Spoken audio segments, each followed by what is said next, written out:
मुलांच्या गप्पा टप्पा. Conversation with a child.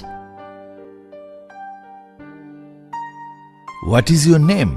My name is Prince. Prince? Prince is your pet name. But what is your name in the school? My name in the school is Amit Gupta. Well, Amit, in which school do you read? I read in DAV School, Rajnagar. Your school is far from your house. How do you go to school?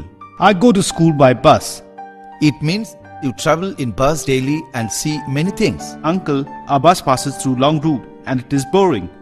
Perhaps. In which class do you read? I read in 7th class, uncle, At what time your school starts? at 9:30 a.m. How is your school? Uncle, our school is one of the best schools in Delhi. How many students are there in your class? Only 25 students.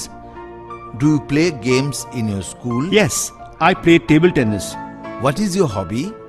Singing and dance are my hobbies. Who is your best friend in your class?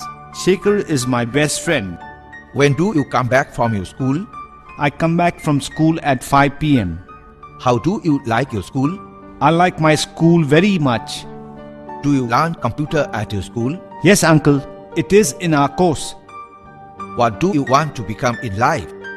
I want to become a computer engineer. Prince, you are a good boy. I love you. Thank you, uncle. Goodbye, Tata. Goodbye, uncle.